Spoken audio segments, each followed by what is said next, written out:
মাননীয় প্রধানমন্ত্রী দেশনায়ক তারেক রহমান যখন একবার কথা দিয়েছে এবং তার অনুমোদনের সাপেক্ষে মহান সংসদে যখন 1 জুলাই পে স্কেল বাস্তবায়নের ঘোষণা দিয়েছে, তো পে স্কেল হবে। সেই আশ্বাস, সেই ভরসা আমাদের আছে সরকারের প্রতি। তবে 100 বার বলবো, সরকারের কাছে আমরা দাবি জানাবো, দ্রুত সময়ের মধ্যে আমরা প্রজ্ঞাপন চাই। কেননা 11টা বছর পার হয়ে গেছে, আমরা সত্যিই এখন অভাবে আছি। প্রতিদিন দ্রব্যমূল্যের দাম বাড়ছে, প্রতিদিন দ্রব্যমূল্যের কোনো না কোনোভাবে দাম বাড়ছে। আমরা সত্যিই আর পাচ্ছি না মাননীয় প্রধানমন্ত্রী। কিছু মানুষের প্রশ্নের জবাব দেওয়ার জন্য এই ভিডিওটা করছি। এই বিএনপি সরকার গত 12ই ফেব্রুয়ারি জাতীয় নির্বাচনের মাধ্যমে ক্ষমতায় এসেছেন। এখন আগস্ট মাস চলতেছে, মাত্র 6 মাস ক্ষমতার সময়। এরই মধ্যে সরকার তাদের প্রথম বাজেটেই নবম পে স্কেল 1 জুলাই 2026 থেকে বাস্তবায়নের ঘোষণা দিয়েছে। আচ্ছা ধরুন, এই বিএনপি সরকার যদি বলতো এই বাজেটে হচ্ছে না, আমরা আগামী বাজেটে ট্রাই করব, কি করতেন? কি মুরদ আছে আপনাদের? আপনারা কি রাস্তায় হাড়ি পাতিল নিয়ে একবারে ডিব্বা ডাব্বা নিয়ে আন্দোলন করতে নাইমা সব রাস্তা ফাটাই ফেলাইতেন? আপনারা কি আন্দোলনে নামেন?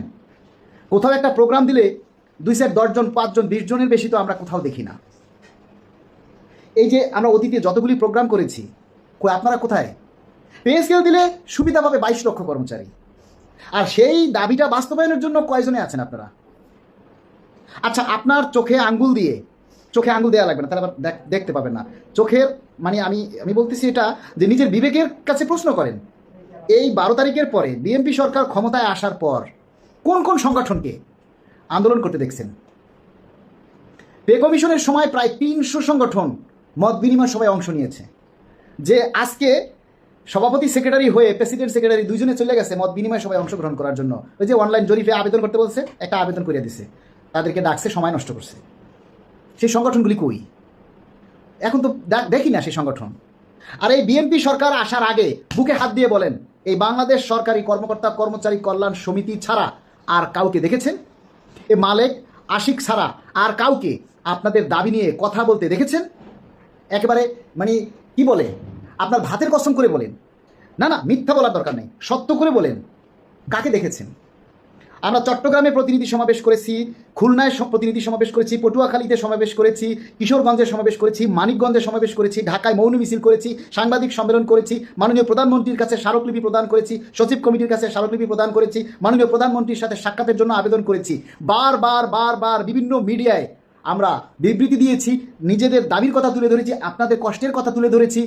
আর কে বলেছে আপনাদের কষ্টের কথা? বাংলা কথা বলি তো, আমি তো বরিশাল্লা সওয়াল, মুখে কিছু আটকায় না, সত্য কথা বলতে কাউরে গুনি না। তবে একটা কথা স্পষ্ট করে বলি, মাননীয় প্রধানমন্ত্রী দেশনায়ক তারেক রহমান যখন একবার কথা দিয়েছে এবং তার অনুমোদনের সাপেক্ষে মহান সংসদে যখন 1 জুলাই পে স্কেল বাস্তবায়নের ঘোষণা দিয়েছে, তো পে স্কেল হবে। সেই আশ্বাস, সেই ভরসা আমাদের আছে সরকারের প্রতি। অতীতের প্রত্যেকটা পে স্কেল হয়েছে 6 মাস পরে গেজেটের মাধ্যমে। 1997, 2005, 2009, 2015 প্রত্যেকটা পে স্কেল হয়েছে কার্যকালের 6 মাস পরে গেজেট হয়েছে। আর এই 26-এর পে স্কেলের গেজেট মানে পে স্কেল ঘোষণা হয়েছে 1 জুলাই থেকে পাবে। 1 মাস পার হয়েছে, আমরা ফালাফালি করতেছি, অধৈর্য হয়ে গেছি। হ্যাঁ, এটা আমরা বুঝি যে অনেক সময় পার হয়ে গেছে, 11 বছর আমরা অপেক্ষা করেছি। কিন্তু বিএনপি সরকারের সময় তো 11 বছর না, বিএনপি সরকারের বয়স মাত্র 6 মাস। আমরা 11 বছর না খেয়েও থাকলেও তো সরকারের কিছু যায় আসে না, কারণ সরকার ক্ষমতায় এসেছে 6 মাস। হ্যাঁ, এটা যদি বলতে পারতেন যে বিএনপি সরকার 11 বছর ক্ষমতায় আছে, পে স্কেলের গেজেট করতে এখন কেন দেরি হবে? আওয়ামী লীগ সরকার এতটা বছর ক্ষমতায় ছিল, 2015 সালের পর থেকে 24 সালে সে ক্ষমতায় থেকে নামছে। কি করছেন আপনারা? ওই তখন তো তাদের দিয়ে গেজেট আদায় করতে পারেন নাই, পে কমিশনে গঠন করাইতে পারেন নাই, গেজেট হবে কই থেকে? আর বিএনপি সরকার ক্ষমতায় এসে প্রথম 4 মাসের মাথায় বাজেটে পে স্কেল বাস্তবায়নের ঘোষণা দিয়েছেন। এর মধ্যে আপনারা মানে বিশ্বাস হারাই ফেলছেন, সরকার পে স্কেল দিবে না, মূলা দেবে, গাজর দেবে, টমেটো দেবে, এইটা দেবে, সেইটা দেবে, গাছে কাঁঠাল, গোপে তেল। আমি তো গোপে তেল দিই না, কলব দিই। তো তেল দিব কোথা থেকে? কাঁঠালও খাই না, আর আমাদের আশেপাশে কাঁঠাল গাছও নাই। কিন্তু আপনারা বলেন গাছে কাঁঠাল, গোপে তেল। গাছে কাঁঠাল আসবে কই থেকে? আমাকে তো কাঁঠাল গাছ নাই। কথাগুলি ভালো লাগতেছে না? কিন্তু কথাগুলি অতীব সত্য এবং বাস্তব কথা। আপনাদের মুরদ নাই কিচ্ছু করার মুরদ নাই। আপনি সরকারি চাকরি করেন, আপনি চাইলেই সব কিছু করতে পারেন না। আপনাকে একটা নিয়মতান্ত্রিকের মধ্যে, একটা নিয়ম শৃঙ্খলার মধ্যেই আপনাকে সরকারের কাছ থেকে দাবি আদায় করতে হবে। আপনি চাইলেই সরকারের বিরোধিতা করতে পারেন না। এবং সরকারের বিরোধিতা কেউ করলে কল্যাণ সমিতি তাদের বিরোধিতা করবে, কারণ কল্যাণ সমিতি সরকারের সাথে আছে। আমরা সরকারের একটা পার্ট, সরকারের অংশ হিসেবে দেশকে উন্নত করার জন্য আমরা অঙ্গীকারবদ্ধ। আমরা দুর্নীতিমুক্ত বাংলাদেশ চাই। তবে 100 বার বলবো, সরকারের কাছে আমরা দাবি জানাবো, দ্রুত সময়ের মধ্যে আমরা প্রজ্ঞাপন চাই। কেননা 11টা বছর পার হয়ে গেছে, আমরা সত্যিই এখন অভাবে আছি।